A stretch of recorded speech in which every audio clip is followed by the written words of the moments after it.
trying to get out of the restaurants and that type of thing as the tsunami came ashore. But there's one part there where there's this guy, and he's standing out in the bay, and people walked out in the bay because all the water drained out of the bay before the tsunami. And they're looking, hey, look, the boat's just sitting there on dry ground, and oh, look, let's go walk over to the coral reef there. We can actually walk to the coral reef. And there's this one guy standing there, and just before you see him standing there, you see the people who are doing the video, they see this white cap across the horizon, and they're like, what is that? Is that a tsunami? No, that's not a tsunami. I mean, the earthquake was 1,000 miles away across the Indian Ocean. Oh, it is a tsunami. And then all of a sudden you see the local people who know they're running for the hills, or they're running for high ground. And this guy sitting in the bay, he gets washed over by the tsunami, and he passed away. So that's I always have thought this a great picture of the end time. It's like there'll actually be kind of some unusual things that'll be kind of interesting, and then the tsunami's going to hit. And it's not just a wave, it's a tsunami. And it's a little hard to tell, and the tsunami just comes with such incredible force. So that's a picture of the end times. Now here's some channels that we're on. You can look us up there. We talk about the convergence of events and how quickly things are happening, and that there's a harmony to this. And so this is the grid that I use just real quickly: acceleration, convergence, logistics, understanding. That's in part based on Daniel chapter 12, that as we get closer to the end, we'll have a better understanding of how all of these things fit together. And I still love this picture. It's sort of a 3D picture of a music score. And you see how these things, I mean, you could make it very complex with all the different parts of an orchestra, but it's all harmonized and all works together. And that's how Scripture is. It's very complex, but it's all interconnected. And so I think there's a lot of people who are really trying hard to figure out exactly how this is going to play out. So at this point, there's still a bit of speculation involved. And I know there's speculation involved because we don't have the complete, full understanding. And I know this because I get very well-reasoned people sending me their opinions and thinking of how everything's going to work out, but they're all different. And they're good people. They're not heretical or anything like that. And so I think we need to be a little bit humble. And when we can look back with hindsight and say, oh yeah, I knew that was coming. We just need to be a little bit humble about these things.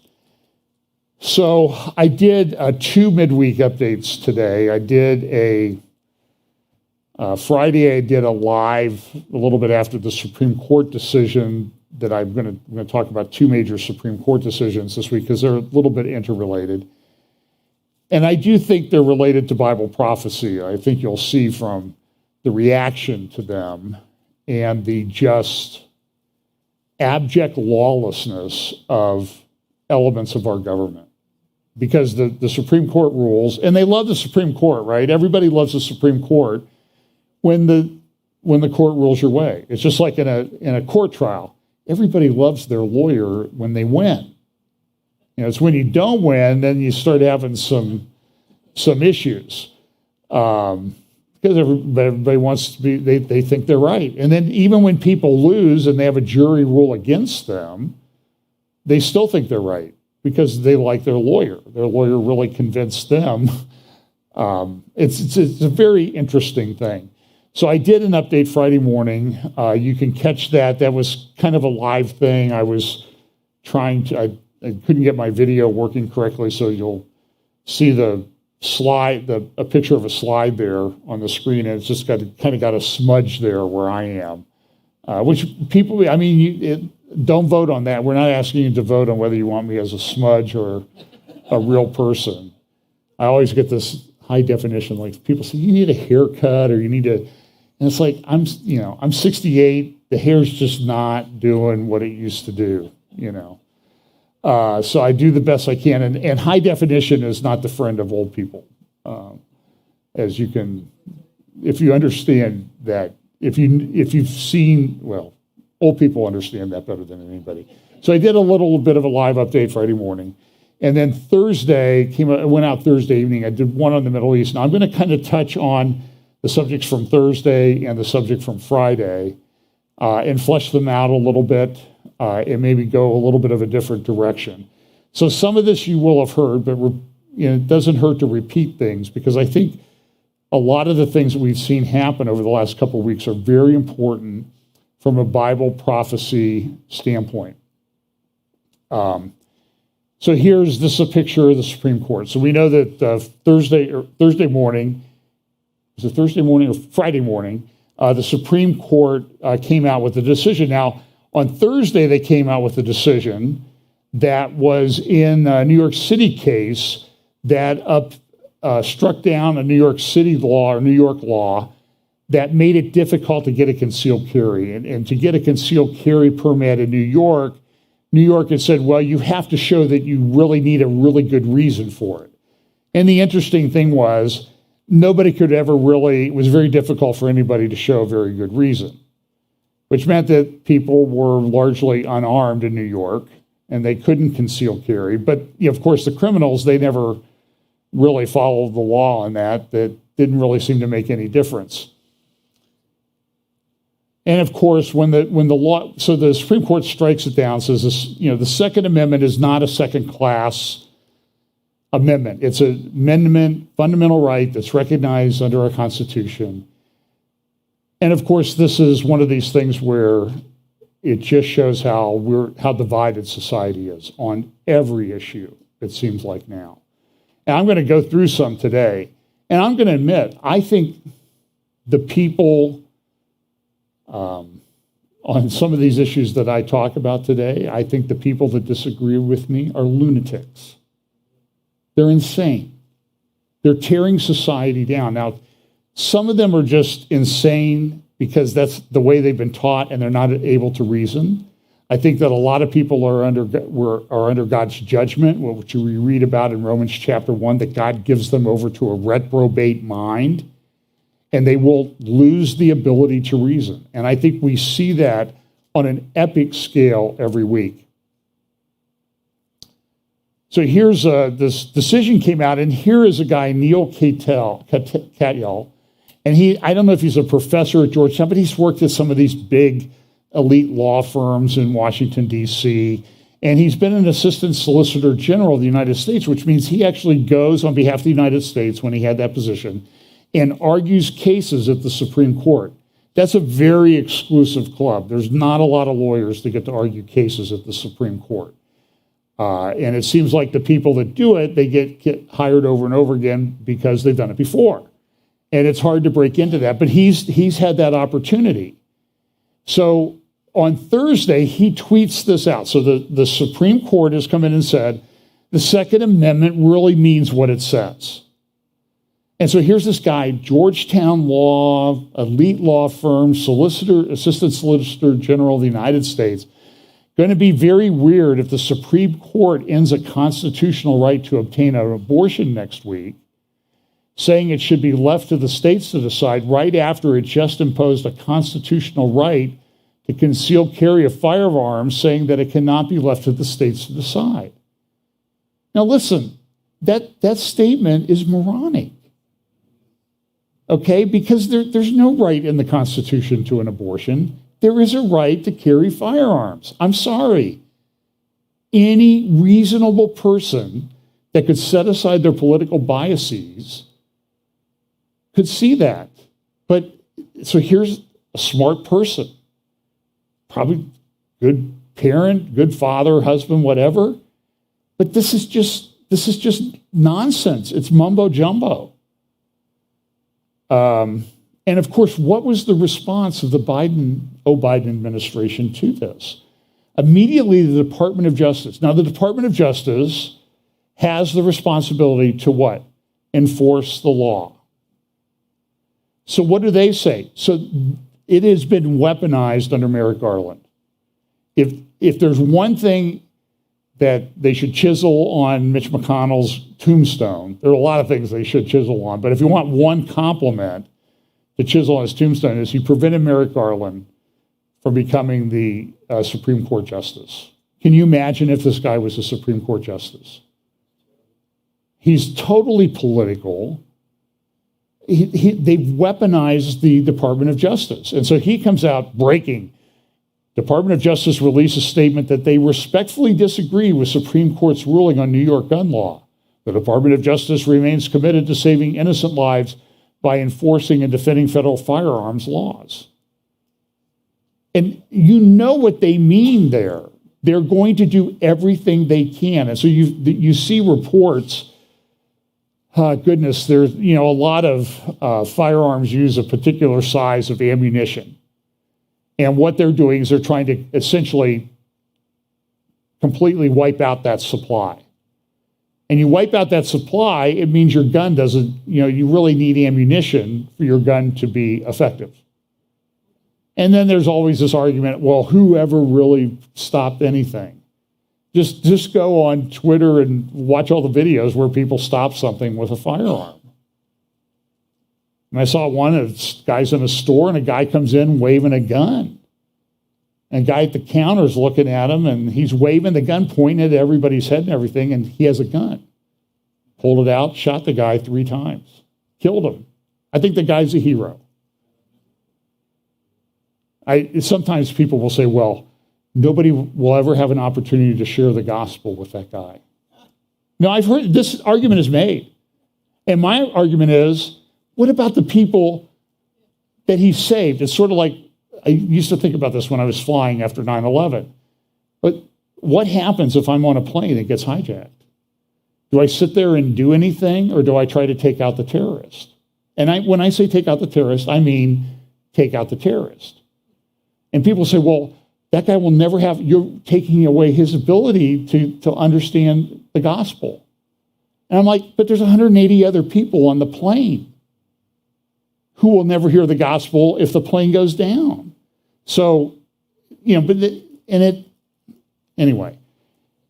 And I'm going to get a lot of hate mail on that. So these days, you talk about firearms, you get hate mail. That's just, you're focused on that. Listen, my life includes a whole lot of issues, okay? Sometimes they relate to church and sharing the gospel and that type of thing, and sometimes they don't. We all have lives like that. But part of our duty, I think, is to try to preserve life, and that's where I think the abortion thing comes in. So the Justice Department is really not going to be the friend of the Second Amendment. That's pretty clear, at least under this regime. So here was the headlines everywhere on Saturday after the ruling on Friday. Supreme Court rejects, Roe overturned, Roe revoked, struck down, everywhere. And it's interesting that this came out almost 50 years after it was Dobbs' decision. This is the headlines of the New York Times the day after Roe was decided back in 1973. And actually, somebody sent me a calculation, and I just said, there's coincidences that happen, and so this one's kind of interesting. If you take the biblical days, a biblical year of 360 days per year, and you start when Roe was decided back in 1973, and you go 50 biblical days, 50 biblical years, you come up to May 4th, 2022, which was when the Supreme Court opinion was leaked. 50 years, biblical years to the day. And then that decision was confirmed. So the decision was not, Newsweek. This was put before, came out before the decision. You see the big sign down one of the streets. And so here's the decision. And the simple part of the decision is Justice Alito, writing for the court, said, we end this opinion where we began. Abortion presents a profound moral question. It does. It is a profound moral question. Those who support abortion, they don't think it is. You're going to see some responses today because I like to torture you, and I'm going to and how people responded. The Constitution does not prohibit the citizens of each state from regulating or prohibiting abortion. Roe and Casey arrogated that authority. We now overrule those decisions and return that authority to the people and their elected representatives. The judgment of the Fifth Circuit is reversed and the case is remanded for further proceedings consistent with this opinion. It is so ordered. That's the crux of the ruling. Anyone who got on TV, which would be like everybody on MSNBC and most of the people on CNN, and said the Supreme Court took away the right of a woman to have an abortion in the United States is simply wrong. The ruling says it goes back to the states and the states get to decide. Now, those states may decide that they're not going to allow abortion. You'll see this. So these are the 9 justices of the Supreme Court. The 2 at the top, on the left, Amy Coney Barrett, Clarence Thomas, on the left, Neil Gorsuch, bottom, Neil Kavanaugh, and Samuel Alito. They were the 5 that decided in the case. And then you'll see the news articles don't even agree. Was it a 6-3 decision? Was it a 5-4 decision? So this is my little graphic that I made up. Those 5 on the right clearly held that Roe and Casey should be overturned. On the left, they did what you would expect the liberal wing of the court to do. They went ballistic about how terrible this was. It was just awful. This is going to ruin America. It's ruining the Constitution. It's taking away a constitutional right. And then, of course, in the center, and I put him in black and white for a reason, because he's turned into a nothing, in my opinion. Chief Justice Roberts, he's just weak. So there's a lot of theories. Is he compromised in some way?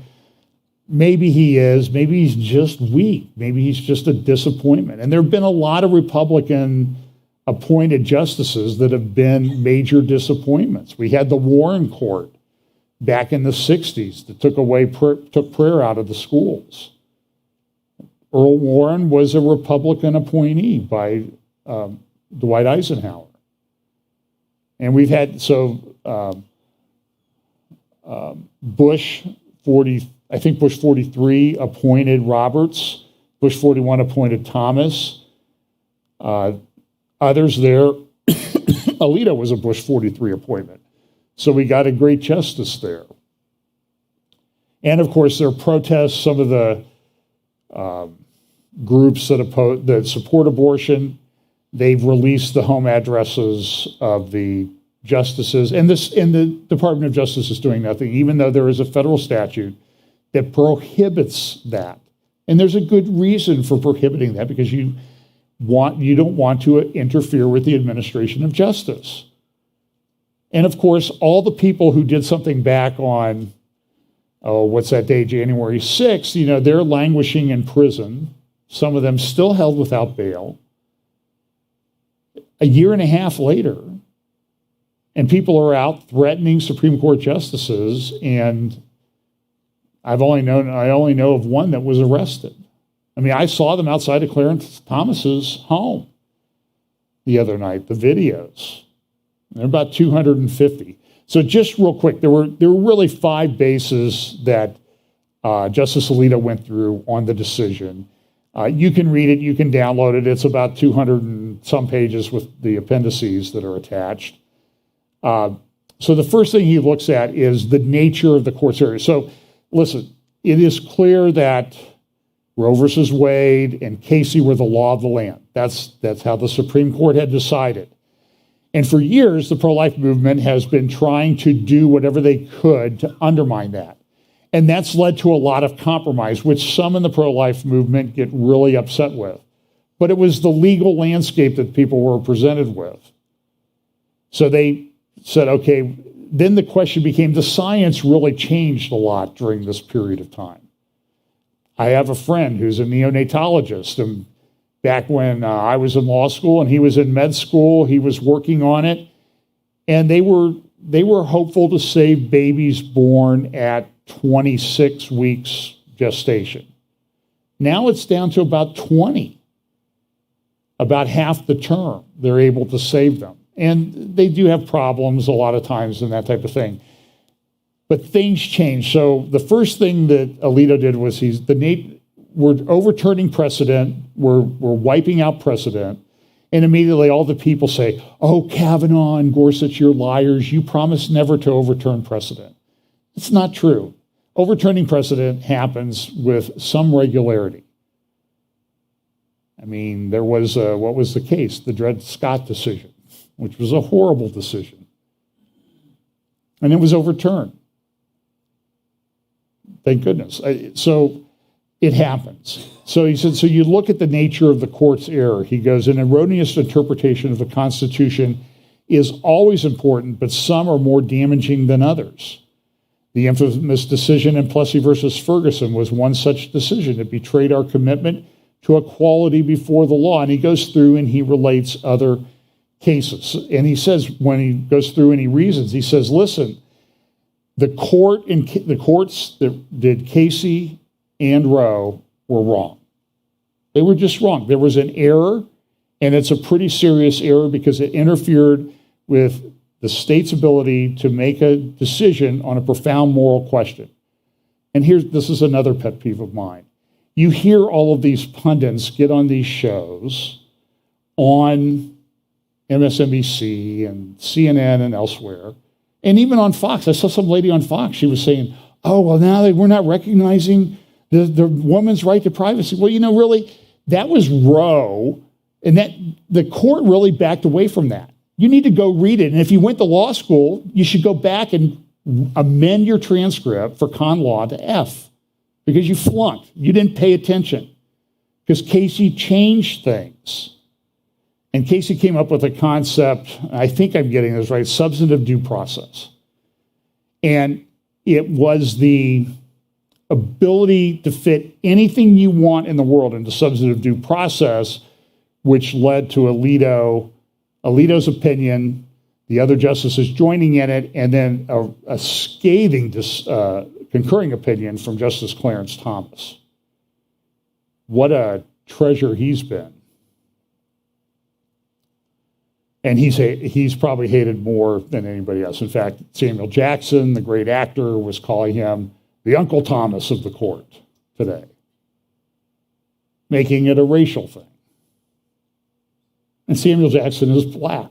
The world's insane. It's crazy. So the nature of the court's error, and then the quality of the reasoning, and Alito goes through and he details, here he says, under our precedents, the quality of the reasoning in a prior case has an important bearing on whether it should be reconsidered.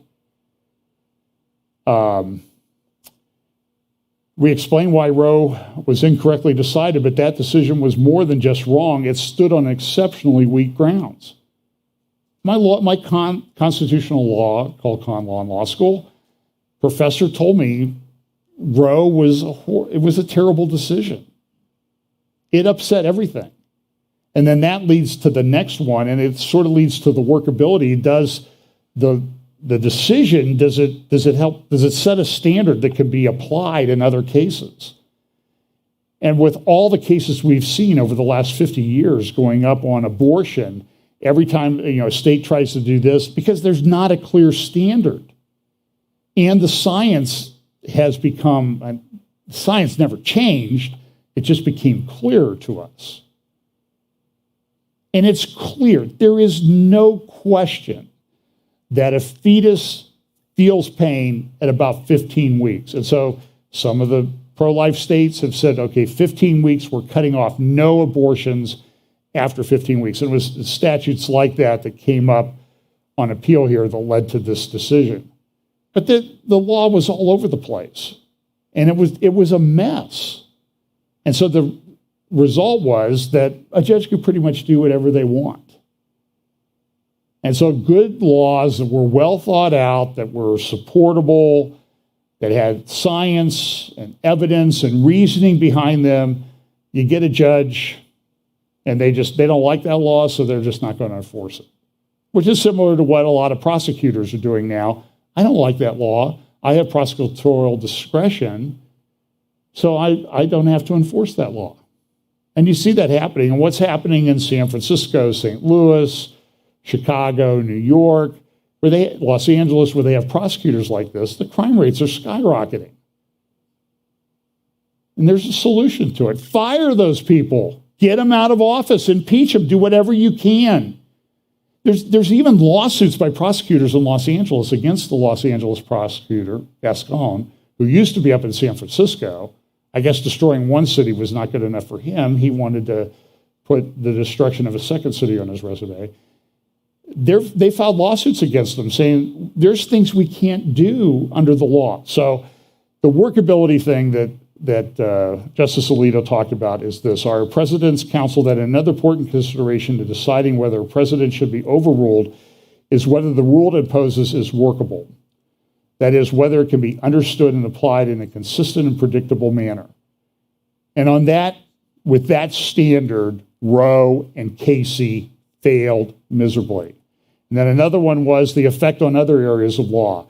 And this is something that Justice Thomas picked up in on his concurring opinion and says we really need to maybe go back and correct some other egregious errors that we've made.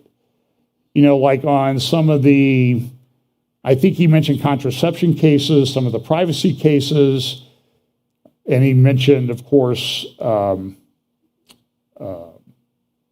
marriage decision, which had no basis in substance. It was just 5 people that decided we think we should rule this way.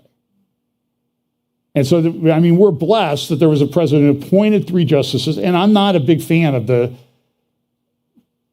sort of a fan of Gorsuch, and I'm not sure about Kavanaugh, I'm not sure about Barrett. They haven't been on the bench long enough.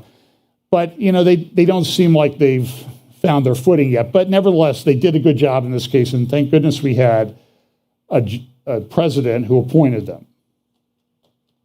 That was a blessing. Say whatever you will about President Trump. He appointed 3 people that got us rid of this horrific decision. But now the real fight begins because it's going to be a fight. In fact, here's what Thomas said in his opinion. Moreover, apart from being demonstrably incorrect reading of the Due Process Clause, the legal fiction of substantive due process is particularly dangerous.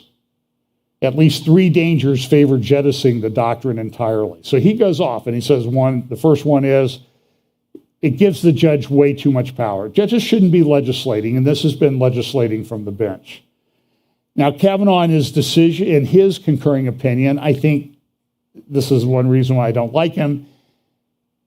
When you go through the confirmation process, the judge is not supposed to say how he's going to rule on a case. Whether he's a liberal or conservative, they're just not supposed to say that. And they're told not to say that.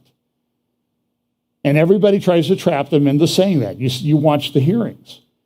But here's what Kavanaugh does. He says, if some state puts in a law that says women can't travel to another state, that violates the right to travel. And so I would rule this way in that particular case. He shouldn't be doing that. Now, that may be a correct decision. I don't know. I don't know how enforceable it will be. So the effect of it is that and there was another part of the decision. The 5th one was reliance interest, and I won't bother going into that in the interest of time. You can get the opinion and read that. And there are plenty of good articles. I found an article, I think it was at Town Hall or Isra Pundit, that analyzed the thing quickly. So the lavender states will allow abortion.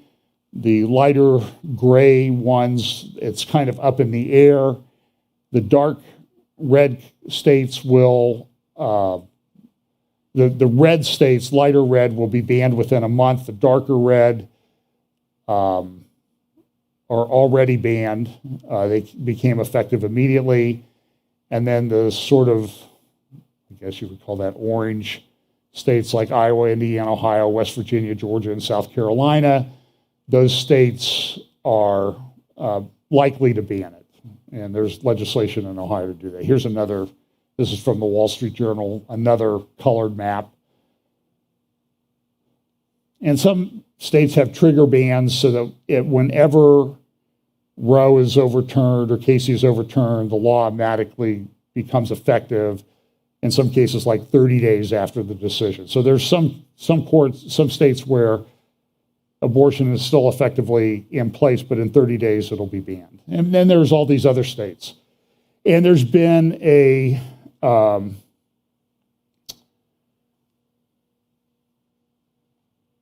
let's see, I'm trying to remember. Oh, okay, here's Ben Rhodes, our famous friendly children's author who was one of the major children's book author who was a major advisor to Obama. And just really a despicable person, in my opinion. I'm sure that will really ruin his day if somebody tells him I said that. But he says this is an extreme, the current SCOTUS majority has an extreme degree of illegitimacy when you consider how it came to be. Why? Well, because the Russians stole the election for Trump in 2016 and he appointed 3 justices. So that election, by the way, you can complain about that election. Hillary Clinton's still complaining about it. I thought we were supposed to respect the integrity of the ballot box.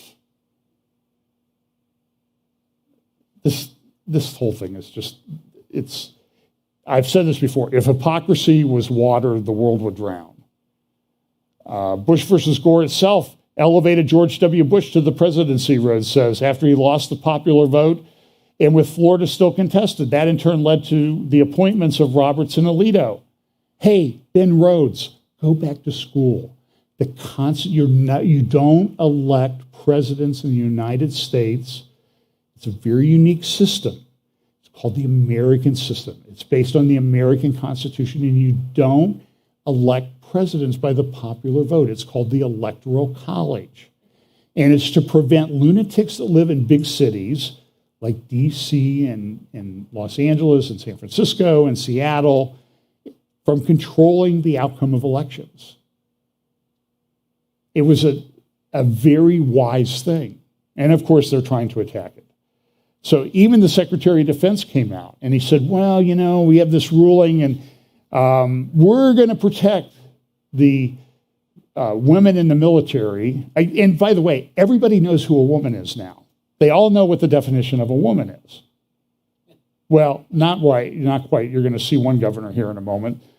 It's still not quite up to speed on the whole women give birth thing, which seems pretty fundamental. But Secretary of Defense Lloyd Austin is like, we're gonna try to do this in the military. And I saw the people on a Twitter thread. They're saying, yes, we need to have military readiness, and they're interfering with military readiness because now women are going to have to carry children to term in some places. Like we want our infantry to, I'm sorry, it sounds sexist, but it's true. You'll see a picture of Megan Rapinoe here in a minute.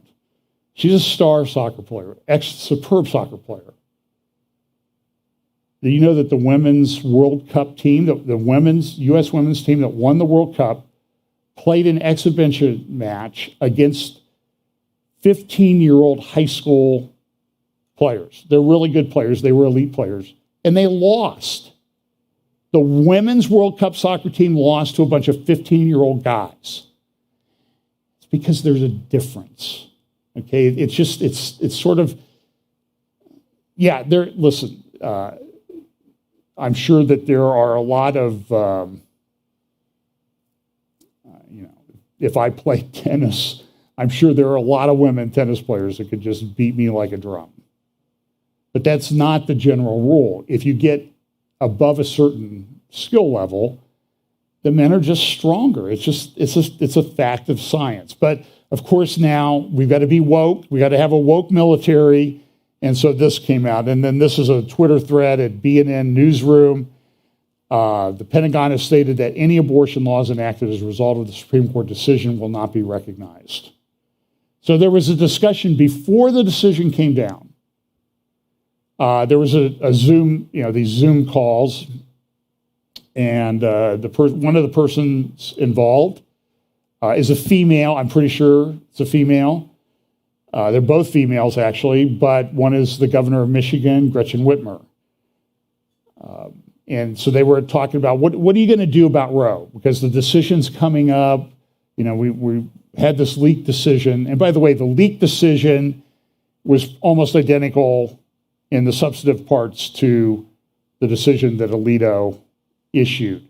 He added things to it. He added things like, in their dissent, these people, these other justices, their reasoning is bad. And he added those parts because he didn't know what it was back in May. Now he knows about it, and he's written down, and he effectively just, in my opinion, he tears them to shreds. And of course, he also addresses some of the things in some of the concurring opinions. So here's the discussion, and I want you to listen to what Governor Whitmer is talking about. You'll get the point. Passing if Roe v. Wade fails, what can voters do to help preserve our freedom of choice? So we saw where we thought Dobbs was going to be headed, and this was prior to the draft opinion coming out publicly. So we looked at all the tools that I have as governor and determined that, okay, a couple unique things I can do. Number one, I have the constitutional ability to bring a lawsuit to protect constitutional rights of people of Michigan. So I brought a lawsuit on behalf of all the menstruating people in Michigan, 2.2 million, and another tool I have is to go straight to our state Supreme Court. Okay, so you see what she had to do. She couldn't say women. Okay, she had to say menstruating people.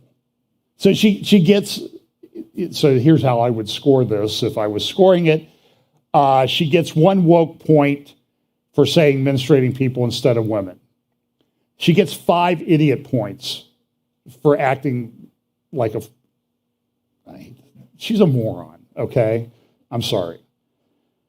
So this is from Stars and Stripes. Again, this is related to Austin. Now, what's also happened, though, is there's another response is that some states, California's already enacted legislation to pay for women to come to California to get an abortion.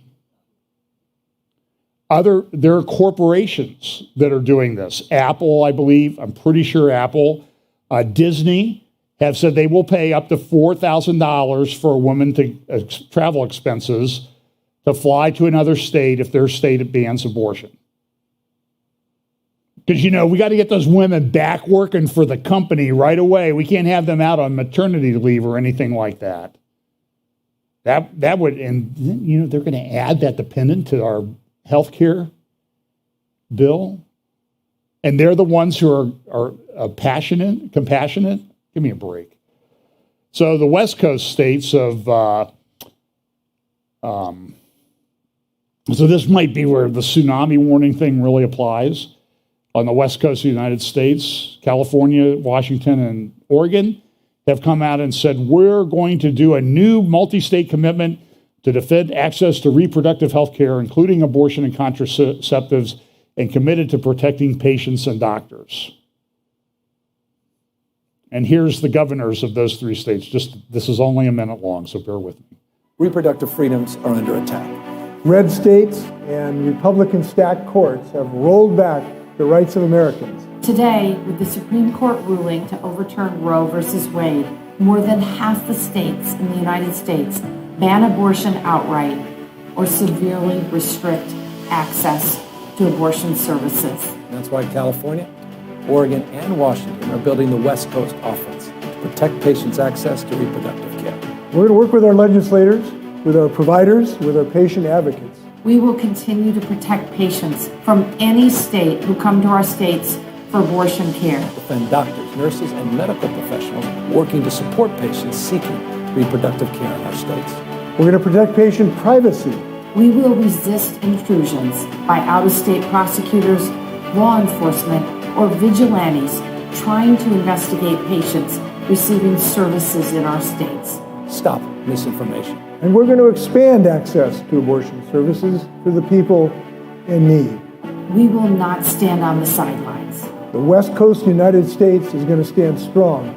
We'll fight like hell to protect your rights and your safety. Okay, and you see, Newsom, he gets his woke, got to get his woke point in there for misinformation. You got to mention misinformation, which is, so, rule of thumb, when you get a lefty like Newsom, whatever they say, the other people are doing is what they're doing. So if they accuse you of violence and insurrection and stuff, they're the ones who are doing it. This is a simple rule of law. And here's their compact that they've decided. So there are other responses from around the world. This is the Edmonton Sun. I'm supposed to speak at a conference next year in Alberta and Calgary, I think in April or May. Back to the dark ages. And of course, Justin Trudeau came out and said, we're going to protect the rights of women. While he's a scofflaw, he's not doing things that he's supposed to do ethically and legally in Canada. This is from the Israel Hayom, which is, it's a Hebrew language paper. It was started by Sheldon Edelson. And I read it, but I just have noticed the shift in its orientation. In fact, well, I don't know if I should say it or not. Well, she put it on Facebook. They fired Caroline Glick this week. Now, does that say about everything? And you know how we feel about Caroline around here. And so they're like, divisive. It's a very divisive decision. Should have let it go. Can't believe those people went back to the dark ages. I mean, this is from a newspaper that 6 months ago I would have said, you want to read it as an alternative. So it is a divisive issue. Here's the London Times this morning, splintered, and look at the editorial cartoon in the paper this morning. The Statue of Liberty is this Handmaid's Tale that's pregnant, and it's being torn down and destroyed by people. Americans brace for turmoil as Borden puts the thing on the bout. That's also from this morning's London Times. This is the editorial section of the New York Times this morning. The radical reign of Clarence Thomas. A dangerous new era of the Washington Post. Okay, now I'm going to play you a clip. This is from Libs of TikTok, and I worked hard to bleep out all the words, so I apologize in advance if I miss them. I think I got them all. And this is about a minute long, and so I want you to listen to it, though, because I think it tells you where a lot of people that are walking around and driving a car and having a phone and that type of thing, they're thinking this as they're walking around. So I don't know who this person is, but here's what she had to say. Get angry! This is atrocious! This is war on women! How dare the Supreme Court do this? You Kavanaugh, you Gorsuch, for lying under oath when you were confirmed, saying that you believe that this was settled. Women will die. But as long as it fits your Christian narrative, it must be correct. Not everybody believes in your sky daddy. Not everybody believes in your cloud papa. The fact that you tied religion to your decision is pathetic. Rolling back the clock on women's rights and bodily autonomy is pathetic. You care more about your guns than you do a woman's life. I pray you never get another restless night's sleep in your life thinking about what you did to women. This is not over, not by a long shot. How dare you? Karma does not forget. And she may take some time to come back around, but she will get to you. Not on my watch. Okay, I played this for a friend, and the comment was, well, I don't think if anybody ever watched it, that she's really going to have to worry about having to have an abortion.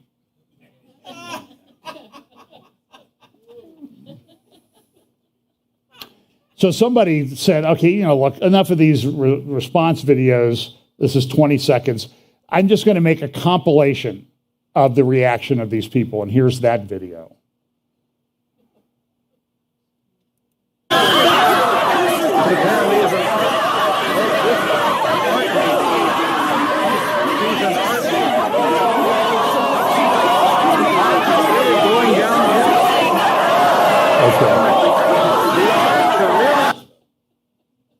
this is, For nearly 50 years, we have talked about what Roe v. Wade protects.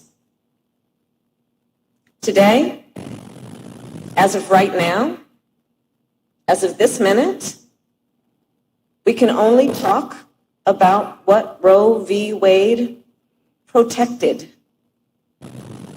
Past tense. In holding that, it is not deeply rooted in our history. Today's decision on that theory, then, calls into question other rights that we thought were settled, such as the right to use birth control, the right to same-sex marriage, the right to interracial marriage. The strength of our nation has always been that we move forward. Today, I invite all people to stand together in defense of one of the most fundamental ideals and principles that for generations, for centuries, I believe we had held dear. okay, enough of that. And there's been responses. This is, somebody sent this to me, is from the Denver Post today. I think it came out today, about a Longmont, Colorado, north of Denver, a pregnancy crisis center has been vandalized, caught fire. And it says here, if abortions aren't safe, neither are you. There's been some other attacks on pregnancy centers. They're supposed to be threats against churches and that type of thing. You need to understand that we're living in this very volatile time. There's a lot of things going on with Charlie Vector and everything that I just don't have time to get into today. Molly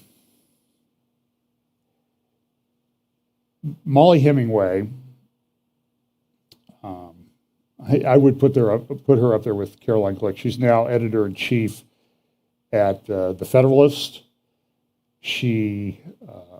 I saw her on Fox a couple times over the weekend, since Friday, and she has an article up about the White House. Biden is hiding his plan to rig the 2022 midterm elections. They have weaponized at least 200 federal agencies to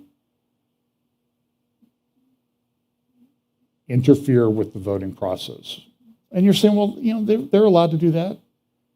They're doing it at the executive level of the United States, and it's a local government issue. The president is not allowed by a thing called the Constitution to do this.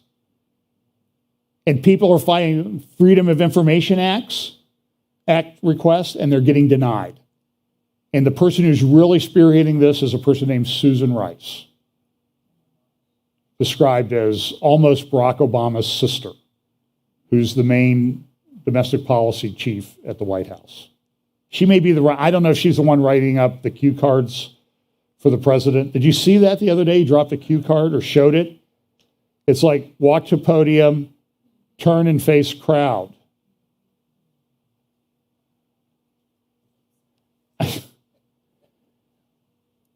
And then you have this transgender thing. And so this is Fairfax, Virginia. They'll investigate people who go to the school boards and complain. I saw a mother at a school board. I don't know where. You can find it. I think it might have been on Libs of TikTok this morning on Twitter. Her daughter was given a reading list that recommended a book called Gender Queer. Her daughter is 11. This is a sexually explicit book that her grade school teacher recommended on a list that this is one you might want to read over the summer. And she went and complained. Everybody said, well, she didn't have to read it. I mean, you're her mother. You should keep her from reading it. Well, what if she never showed me the list? So Fairfax now, if you misgender classmates, you're going to be punished. And you see this now. I see this in some law firm emails I get. People are putting their pronouns on there, how they want to be referred to. Biden, talked about this a couple weeks ago, and they came out this week with regulations. They're going to require all these transgender rules under Title IX. Title IX was the law that came into effect 50 years ago. And to celebrate the 50th year, we're going to really ratchet down on these rules. And by the way, schools, if you don't do this, we're going to deny you lunch money. You may have kids, the kids can starve and not eat. And the school lunch program is very important in certain neighborhoods, poor neighborhoods. But they don't care about that, the compassionate people.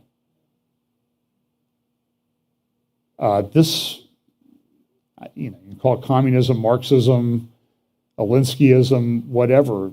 They're tearing it all down.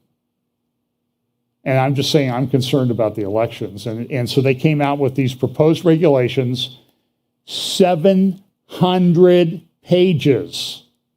700 pages for Title IX. And Megan Rapinoe, she was interviewed for Time Magazine the other day. You can go read it. And she's saying things like, well, we should protect the rights of transgender people. So essentially what she's saying in sports. Because see, what happened was one of the swimming association came out and said, if you're a male, you go through puberty, you can never swim in women's events. Because you've changed, your body changed. And so what she's saying is, well, listen, I was a star athlete. I don't care about women coming up behind me because this transgenderism thing is so much more important. So I'll talk a little bit about, so we have this thing with the power grid and the lakes, the reservoirs, particularly Lake Mead and Lake Powell, are way down. I mean, these people would have been way deep in water not too long ago. We still have problems with grain coming out of Ukraine. Household confidence at all-time low. This is from Zero Hedge this morning. Bloomberg, more than 8 million Americans are late on rent as prices increase. And I was talking to some people involved in banking, and I don't know what's going to happen. It could be very, very bad. I was told by somebody in banking that if we foreclosed on every commercial loan that could be foreclosed, we would be in a depression far worse than the 1930s. It would pale by comparison. And so it's just everything is on a knife's edge as far as the economy goes. And I've seen pictures of stores that don't have much on the shelves in some places, even here locally. I've noticed a little bit of a change. And the other thing you're going to see them doing is they're moving the inventory around the schools, the stores, to mask the shortages. So whereas they used to put 12 deep of something on the shelf, they'll put it maybe 1 or 2 deep. So it looks like the shelves are full. You have this problem with a thing called DEF, which is related to all diesel trucks have to use it. So a report from Dave Walsh, a guy you could follow, Dave Walsh Energy on Getter, Dave Walsh Energy. And he was saying is the reason all these flights are being canceled is the airlines can't make any money unless they can only break even on the fuel costs if the plane is 85% full. So they sort of wait to see how many people show up, and then if it's not 85% full, they cancel the flights. And I've not flown anywhere, but I've just heard horror stories. Listen, I used to travel a lot. I was on a plane 6 days a week for many years. And I can tell you that about every travel horror story that you could imagine happened to me over that time. My assistants that I had over those years used to laugh about it. I haven't even had that experience. I'm just not sure I really want to go to the hassle of travel. Here is Gutierrez is talking about the food crisis. This is in a conference sponsored by Germany. Hang on here. Secretary General of the UN. We face an unprecedented global hunger crisis. The war in Ukraine has compounded problems that have been brewing for years. climate disruption, the COVID-19 pandemic, the deeply unequal recovery. This was already apparent when I visited the Sahel region of Africa last month. Leaders warned me that unless we act now, a dangerous situation could turn into a catastrophe. And the Horn of Africa is also suffering its worst drought in decades. According to the World Food Programme, in the past 2 years, the number of severely food insecure people around the world has more than doubled to 276 million. There is a real risk that multiple famines will be declared in 2022, and 2023 could be even worse. The main costs to farmers are fertilizers and energy. Fertilizers prices have risen by more than half in the past year, and energy prices by more than 2/3. All harvests will be hit, including rice and corn, affecting billions of people across Asia, Africa, and the Americas. This year's food access issues could become next year's a global food shortage. Hunderte, es sind nicht Tausende, es sind... We are not talking about hundreds of thousands. We are talking about millions of people. There are 345 million women, children and men worldwide who are facing an acute shortage of food. We are facing a famine crisis that confronts us like a threatening wave. Russia's attack on Ukraine has turned this wave into a tsunami. And that's where I got the title for today. So we'll make her our guest prophecy updater for the week. And so, look, there are negotiations going on to try to get grain, 25 million tons of grain that's stored in Ukraine to get it to market. There's some indications that it might happen and it might not. Russia doesn't seem, from my perspective, Russia doesn't seem to be inclined to do that. There's also this road, there's this place called Kaliningrad where Lithuania is cutting off access to that for Russia. Russia's making a lot of threats about that. Russia seems to be blockading the Ukrainian grain for the time being. There's also reports that the gas flows, and it's like everything else in the world, there's a whole bunch of, a couple reasons given for everything. So you have to kind of pick and choose what you want. So Germany, they're not getting the gas that they needed from Russia, part because they don't want it. But then there's also reports that the gas flows through some of the pipelines from Russia have been slowed down even to the point of zero. Now, some people say Russia's doing that intentionally. Other people say, well, no, Russia needs maintenance parts for their pipelines and their pumping stations, and they can't get those because of the sanctions that have been imposed. So, everybody, you got the circular firing squad going on where everybody's pointing the finger at each other.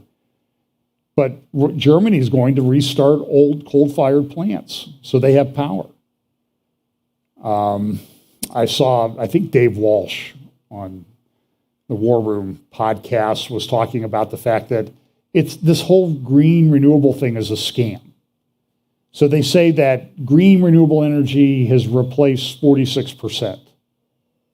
Well, it's 46% if it's working. And guess what? It only works about 8% of the time in Germany. And so they need to have always on power. Well, you don't get that from wind. You don't get that from solar in cloudy Germany. And it's a little bit far north. I think most of Germany is as far north as like Boston. So, but then the EU comes out and says, well, we got to respect the climate change initiatives, and all this other stuff. And it's just everything's being torn down. So the one thing that's clear, though, is that the sanctions that have been imposed on Russia are not working. Here's a report from Sky News, Australia, talking about that. Head of the International Energy Agency is warning European countries to prepare contingencies in the event Russia completely shuts off the gas supply to the continent during winter. Several countries have reported receiving significantly less Russian gas than what would be expected in the coming weeks. Russian officials claim the drop in supply isn't deliberate and are blaming technical issues. The IEA's executive director, Fatih Birol, is sceptical and believes the reduction is a strategic decision. Energy companies in Italy, Austria and Slovakia are all reporting significant drops in supply over the past fortnight. So whatever the reason, there's been a drop in supply. And so the question is asked, this was a report at DW Deutsche Welle, is it going to be a dark winter for Europe? Here's Xi, this is what Xi said in a talk. It's been proved time and again that sanctions are a boomerang and a double-edged sword to politicize the global economy and turn it into one's tool or weapon, and willfully impose sanctions by using one's primary position in the international financial and monetary systems will only end up hurting one's own interest and inflict suffering on everyone. So he seems to be aligned. This is Putin talking about starting a new G8 group with the people who aren't participating in the sanctions, and that would be China, India, Russia, Indonesia, Brazil, Mexico, Iran, and Turkey. And that's kind of an interesting when you start talking about an alliance, particularly with one involving Iran and Turkey. So one of the solutions to I'll just do a couple slides on this. And like I said, I did an update on Thursday where I talk about this. Europe has gone to Israel. It says, hey, Israel, you've got gas out there in the Mediterranean, and we want the gas because we're not getting it from Russia. We'll enter into a long-term contract with you. So they've signed a memorandum of understanding. It's not a final agreement yet. And I think it does have some potentially prophetic significance. We always talk in Ezekiel 38, 39, talks about the hook in the jaw. What's the hook in the jaw? And some people speculate that it's oil or gas that brings, if it's Russia, it's this Magog. And that's even arguable, and I've talked about that. But let's just say it is. Is it the gas oil that brings them down into Israel to attack Israel? That it could be. Now, I'm just saying, there was an interview in this morning's Jerusalem Post, or Friday's Jerusalem Post, with one of the executives of the gas company that's doing the drilling there in the Mediterranean. And he said, look, this is to get things changed, to get the gas to Europe is about a 2 to 3 year process at best. So if they build a pipeline, it's about a 5-year process, and it costs $10 billion, maybe more, assuming they can get the supplies now. The other alternative is to pipe it down to Egypt, liquefy it, put it on an LNG tanker, and then transport it to Europe that way. And that's a possibility, but Egypt doesn't have a huge capacity. And it'll take a long time to get that capacity built in Israel to do that. Egypt can only do so much, and then they don't have enough ports to do this. So the other thing that happened in response to this is once Israel announces the find of another new gas field, Lebanon goes in and they want to change the maritime border. So Israel is saying the red line at the top there, or the number one line, that should be the border. That's how international law should recognize it. And for a lot of years, they've been doing this. It's line 23 is what Lebanon, which is effectively controlled by Hezbollah, said. Well, then there's this gas field, and there's another one that's not on there, the Karish field. And they put a big thing. Here's another little bit better look at it. And so the one gas field may straddle the line if everybody accepts 23, or that's what arbitration decides. But now Lebanon came out and said, no, it's line 29 because it splits the Karish field. And that's where Israel brought in this big drill ship to start drilling in the Karish field, which was clearly not within the line. It's just Lebanon was making it up, and Hezbollah was issuing threats, and we're going to go after you if you do this. So that's, right now it looks like Lebanon has withdrawn this. Algeria has put in place a draft law criminalizing normalization with the Zionist entity. That's similar to what Iraq just did recently. So if you have any relations with Israelis, we're going to come after you. And Algeria has, for example, they have reserves of 159 trillion cubic feet of gas. Israel has reserves, depending on how you have it calculated, of 6 to 8 trillion cubic feet. So Israel could supply a lot of what of Europe needs if they had the capacity to produce that much Europe imports about 80 billion cubic feet annually. That includes what comes from Russia. So right now, I don't think it's in place where it's actually a conflict. Now, I also mentioned this. There's a lot going on in the space between Israel and Iraq. You can go watch my Thursday update for more details. But the economist who had the grains of wheat, the shocks of wheat that had the skulls on them, talking about a coming food catastrophe. They're also talking about AI's new frontier and how great AI is going to be. And they also did an interview with Naftali Bennett, who, as of, I don't know, maybe now or tomorrow, will no longer be the prime minister of Israel. It's going to be Yair Lapid, who is a lefty. The Israeli government failed. They're going to go to the 5th round of elections in the last 3 years. It's like waterboarding the entire population of a country to make them go through this time after time. So he said, we're going to adopt the ostrich doctrine. We're going to go after the head of the octopus now instead of the tentacles. So you've seen substantial escalation in the attacks going back and forth between Israel and Iran. This is going to be an issue. So Biden is supposed to go to Israel in a couple weeks for meetings. And he's also going to Saudi Arabia, begging for oil. And Israel has said, at least in this article, said that they were going to ask Biden for defense funding of the laser system called Iron Beam. Now, Iron Beam will help somewhat if Hezbollah, Lebanon, Iran launch a massive missile attack on Israel. But it's not going to be enough. Let's give you some statistics. So last year, you remember there was the conflict between Hamas and Gaza and Israel around this time.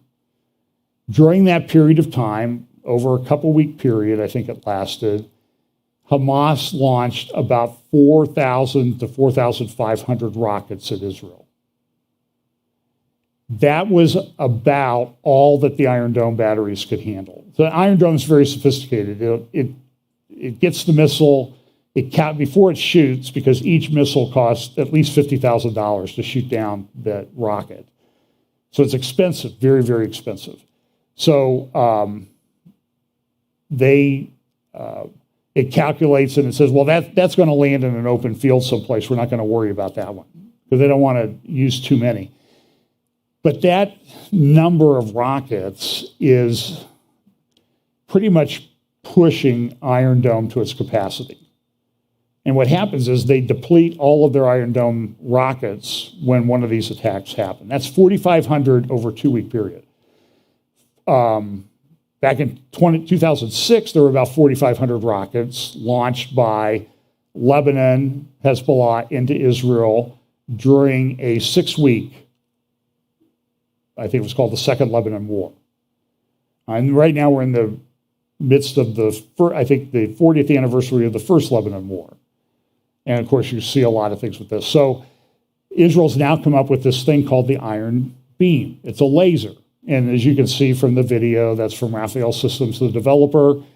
It's very effective, but it has a very limited range, maybe 2 kilometers, maybe 1.5 miles. They have to have the laser within 1.5 miles of the rocket. Well, that's problematic. Now, it costs literally a few dollars for the electricity to fire the laser, but it has limited range. So 2021, 4,500 rockets in 2 weeks.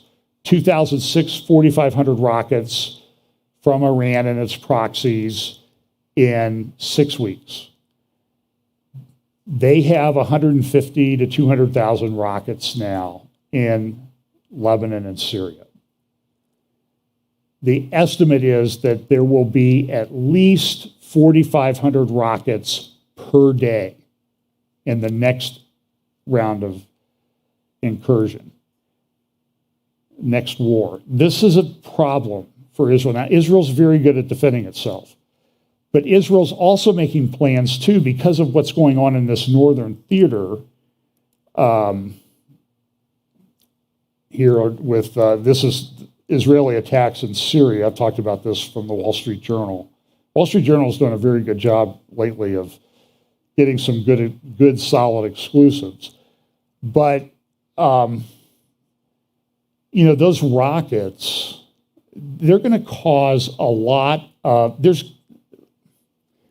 I'm not a prophet. I'm looking at what I see geopolitically. There is going to be a war between Israel and Iran and the Iranian proxies. In Syria, Hezbollah in Syria and Lebanon, other Iranian proxies in Syria, and then Hamas in Gaza.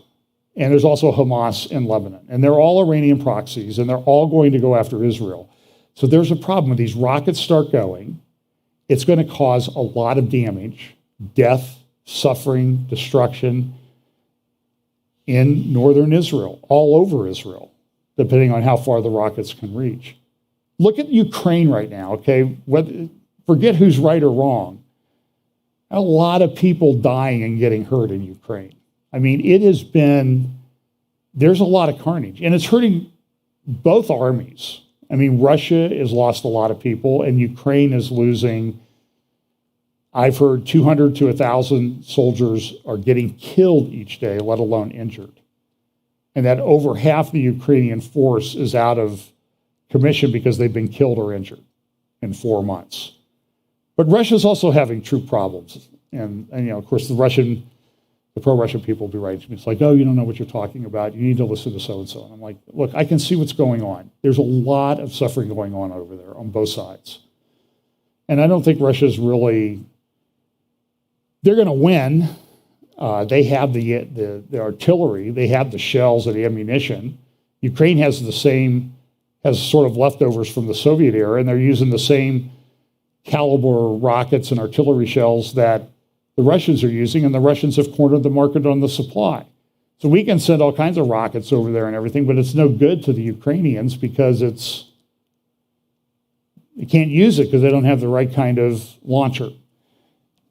But there's going to be a lot of people hurt in northern Israel. This, I think, is inevitable. We were in Nahariya, which is just south of the Lebanese border, a few miles, with some friends when we were there 5 years ago.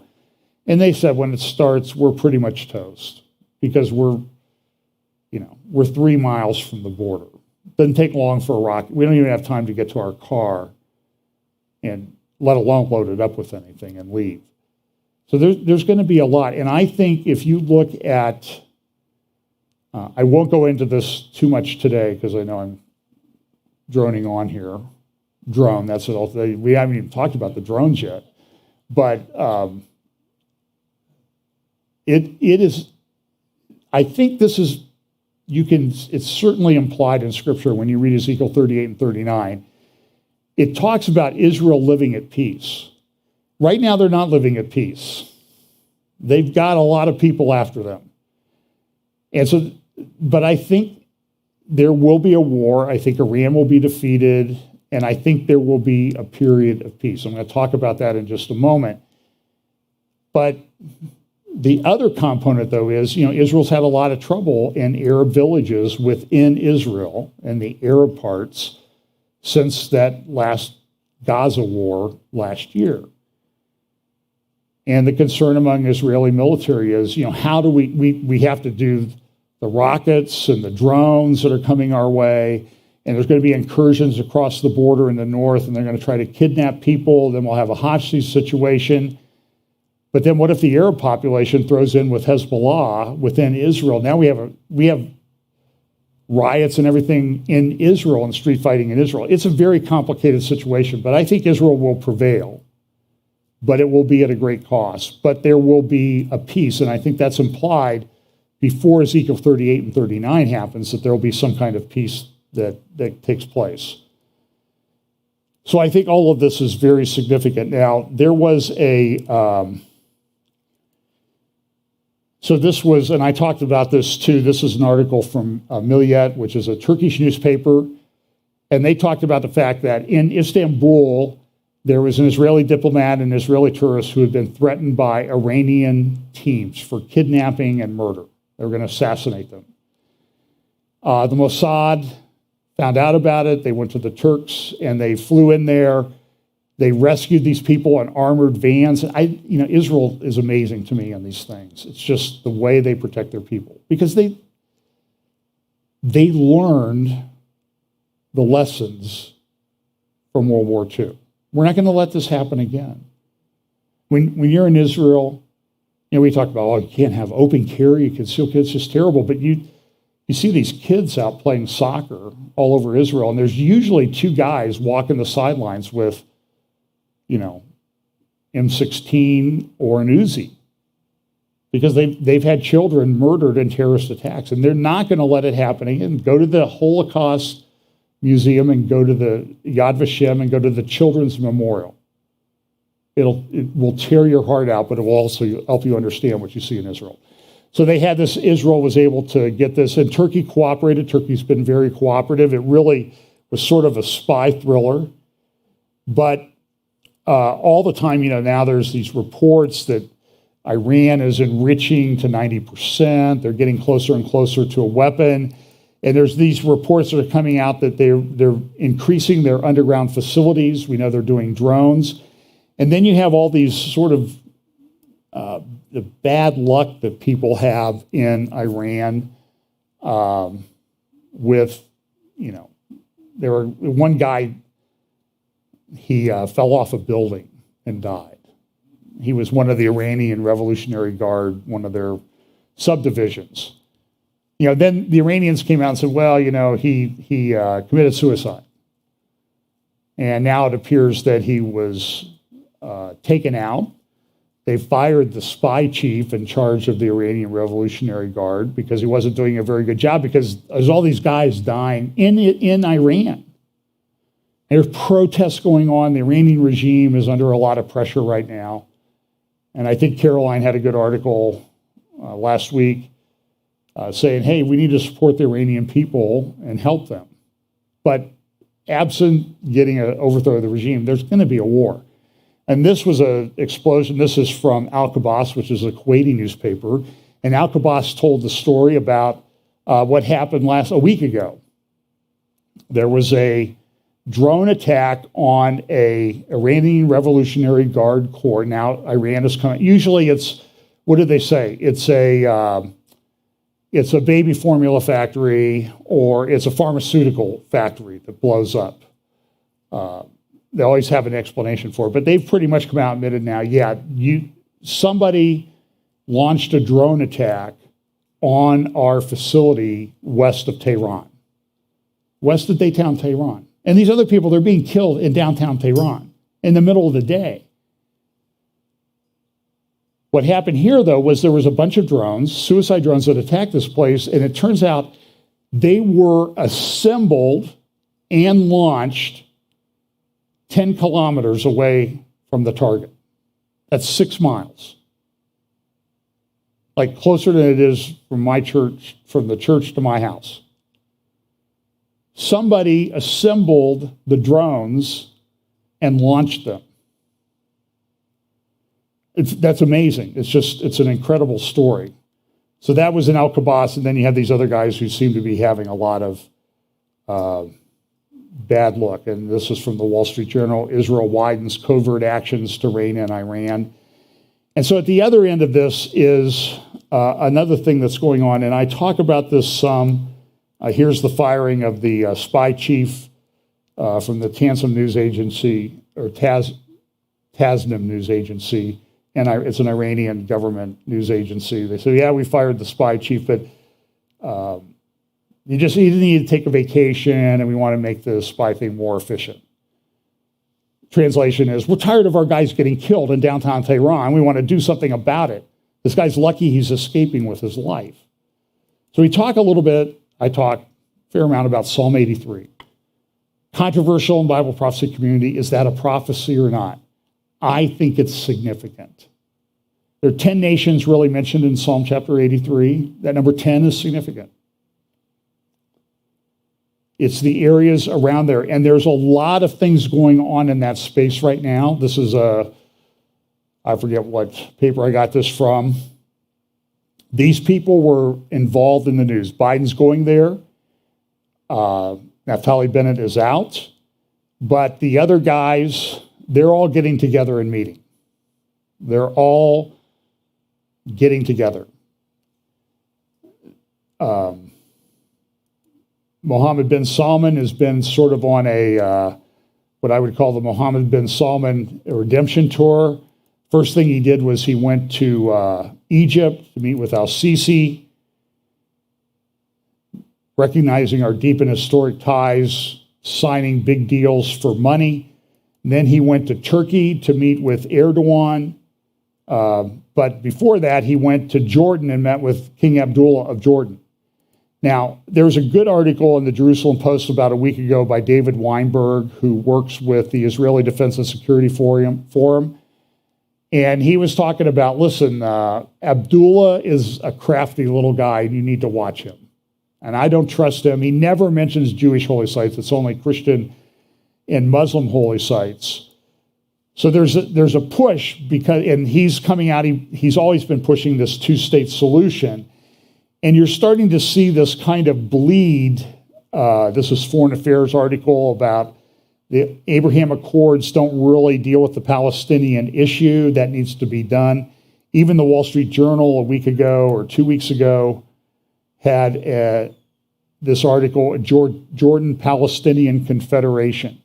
And essentially what they said is, well, why don't we just make these Palestinian areas of the West Bank, Judea and Samaria, we'll just put a corridor over to Jordan, and we'll put one over to Gaza, and Jordan can rule over all of them. And most of Jordan, 75% of Jordan is Palestinian people anyway. I think the wife of King Abdullah II is a Palestinian herself. So they floated this plan. I think this plan has been around. There's a thing called the Elan Plan.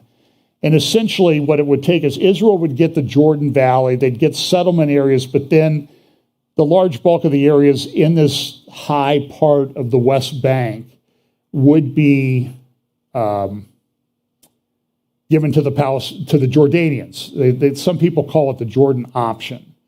Now, Caroline did write at Newsweek this last week that Biden is really trying to undermine Israeli sovereignty. She's exactly right. But this Elan plan, if you see the way this is crafted, this goes back into at least the 1970s. This has been floated around. It looks very similar to the Trump peace plan. Whoops. I'm not sure why oh, there we go. The way the areas are crafted apart. And so this plan is insane. It won't work, but you're seeing everybody and their brother pushing it now. Wall Street Journal. Other people are talking about it. It was even part of the Trump plan. Now, the Trump plan was never accepted, but it was part of the plan that was proposed. And I have a problem with that. And Jared Kushner and Ivanka, by the way, head of the Abraham Accord Peace Institute, raising a lot of money from the Saudis for investments in Israel. They were in Israel this week, went to the Western Wall. So this is a graphic from Mark Langfan's presentation. You can find it on Facebook. It's from about 5 years ago, where he talked about this Elan plan. And what you see in that dark blue area, which goes from Tel Aviv to Haifa, that's where about 80% of Israeli citizens live. So they want to give the ridge line there in the West Bank to the Palestinians. Israel would get the Jordan Valley and the immediate heights. But the problem is that is the water, what they would give to the Palestinians is the watershed. So you want to give the Palestinians control of the watershed when water is such a big deal in the Middle East? It would be national suicide. So I don't think it's going to go anywhere. So that's Jordan, Abdullah. Get David Weinberg's article and read it. He'll give you a lot of great information about, I think, why Abdullah is undermining the Abraham Accords. And he's acting in his best interest, I don't think he's to be trusted. That's just my opinion. So here is the other place. So after he goes to Jordan, Mohammed bin Salman goes to Turkey. And they have this big meeting. And it's kind of interesting, the pictures that come out of this. So in the Turkish press and elsewhere, you see Erdogan and Mohammed bin Salman, they're shaking hands and they're smiling and all of this stuff. But other pictures that come out afterwards, like here's a picture from the Arab news. So on the right, you see the Turkish paper, Sabah, a Erdogan publication. Excuse me. And on the left, you see the Arab news, the Saudi publication from the Saudi news agency. And look at the picture. Do you see the image that's there? I'm humiliating Erdogan. Erdogan needs the money and that type of thing. And in a very unusual thing, this never happens with anybody else. So here is Mohammed bin Salman. He's leaving Turkey to go back home. And this is the airport. Erdogan took him to the airport. And you need to understand the imagery of what's going on. I mean, Mohammed bin Salman is being rehabilitated. And I've talked to you about the Saudis and ESG, NEOM, the money that Aramco is making right now. And Erdogan sees him off on the plane. This never happens. When Erdogan went to Saudi Arabia a few weeks ago, it was a secondary level minister that took him to the airport. Mohammed bin Salman did not. But in this case, Erdogan went with Mohammed bin Salman and walked him to the plane. So it's a very significant thing. So you see these things, and then there's. We thought it would be interesting. So, well, this is what Barbara Leaf, she's Assistant Secretary Middle East at the U.S. State Department. She was talking in front of Congress the other day, last week, and here's what she had to say about what's going to happen when Biden goes over there. And they were amenable to working on trilateral issues, religious coexistence and tolerance, water and energy. Since then, the Secretary was co-host to a ministerial in Israel, the Negev Summit, which we are turning into an ongoing mechanism, a yearly meeting at the ministerial level of Egypt, Morocco, Bahrain, UAE, Israel, U.S. We hope Jordan will engage eventually. We would like to bring the Palestinians into it. So it is, in the first instance, working across a series of shared cooperative ventures. So we're setting up working groups right now on water, on food security, tourism, health sector, et cetera. So here comes the money quote. Deepen those connections. It's an integration piece. I will say there are so those are the countries that have relations already, new or old. We are working in the space that is not in the public domain with a couple of other countries. And I think you'll see some interesting things around the time of the president's visit. Okay. So that's sort of a tip-off, and that's what Barak Ravid at Walla News in Israel came out and said, the White House is formulating a roadmap for normalization between Israel and the U.S., and they're going to use negotiations over these islands down here near this NEOM that Mohammed bin Salman has started to build. This is the Al-Akhbar newspaper. They don't like Mohammed bin Salman. They've had a number of articles about him, and this is a report from their press that Mohammed bin Salman, they had 26 people on trial or being tried in absentia in Turkey for the killing of Jamal Khashoggi, and a few days either before or after Mohammed bin Salman went to visit Erdogan, the Turkish cases were all dropped. Saudi Arabia says, we'll take care of it. So this is from Al-Akhbar, I think yesterday. It's essentially saying the rehabilitation, the rise of Mohammed bin Salman. This is a significant thing, I think, that's happening. So we have these, we had the guy from the premier of Iraq went to Riyadh and met with Mohammed bin Salman yesterday. That is fairly significant in this space. So we have these guys, they're all running around negotiating. And then in the Wall Street Journal this morning, there was this, well, it was reported earlier this week, just two things and I'm done.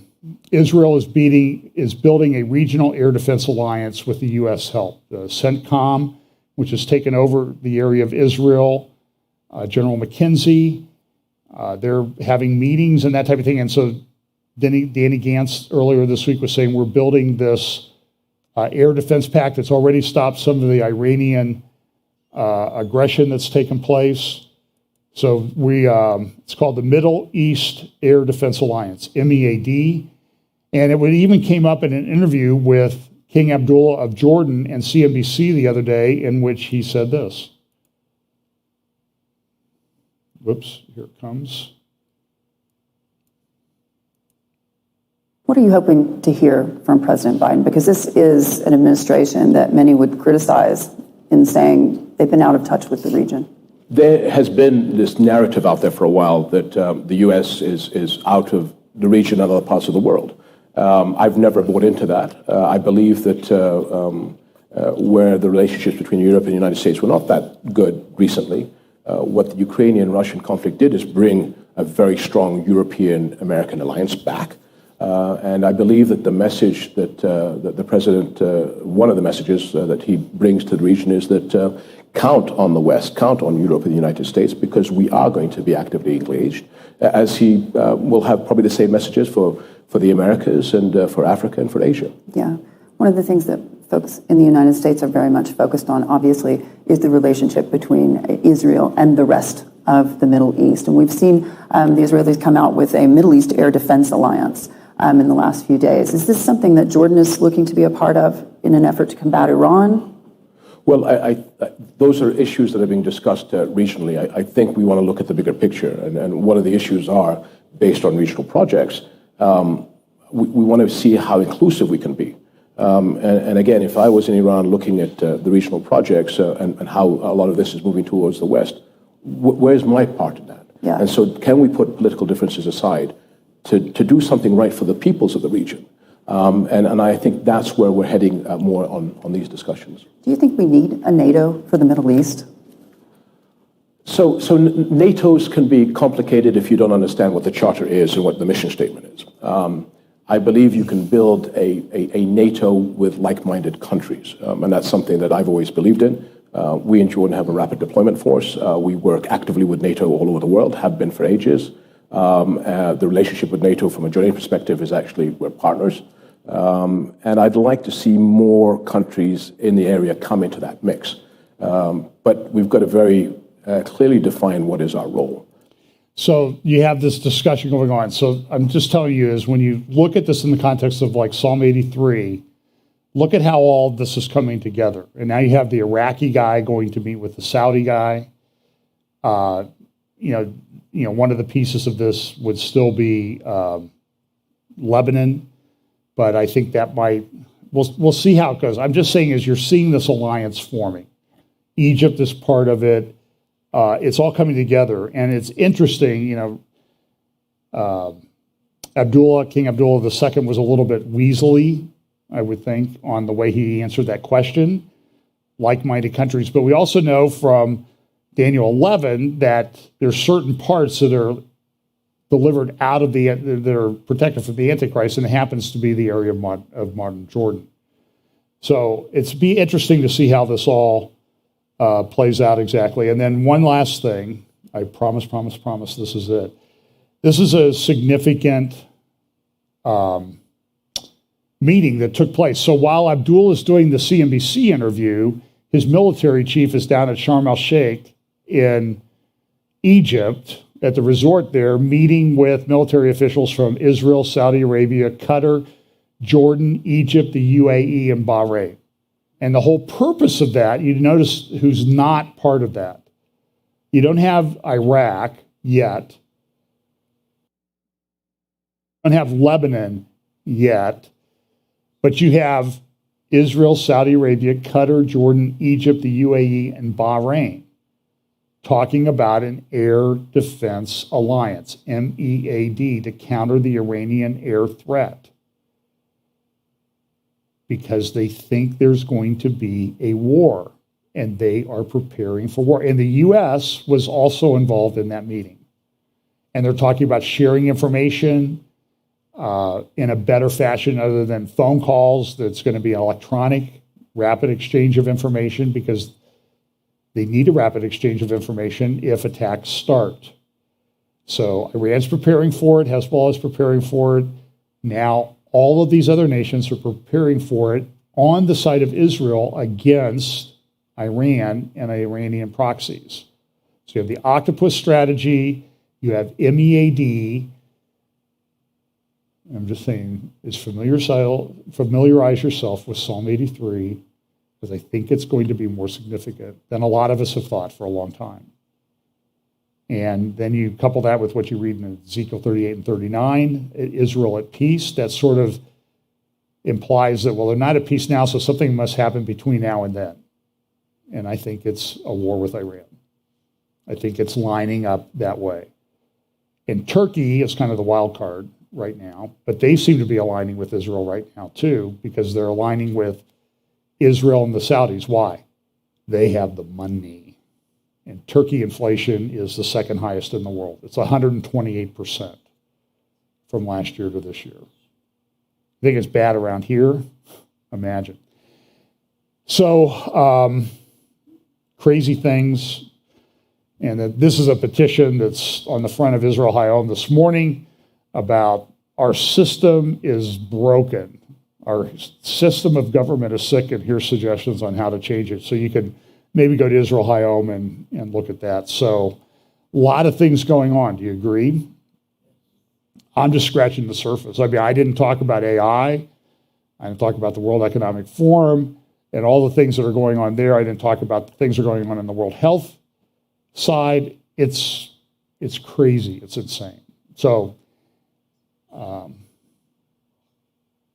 do what I always tell you from Romans. Stand firm in the faith and act like men. It could be a rough time for a while. I don't know how long. As I said, I'm not a prophet, but I can certainly look at what's going on. It's there's a lot of things converging and a lot of things accelerating. So let's pray. Lord, thank you for the blessing that you gave us to give us some guidelines of things we can look for in these times, and to understand that these things are happening not out of your gaze, but that you are in control. And Lord, I just pray that you will help us to, as it says in Romans, to stand firm in the faith, act like men, give us opportunities to share the gospel with those around us, knowing that the way things are going in the world right now, we don't know when the next conversation we have with someone might be the last one. And we need to act that way. So bless us this week. In Jesus' name, amen.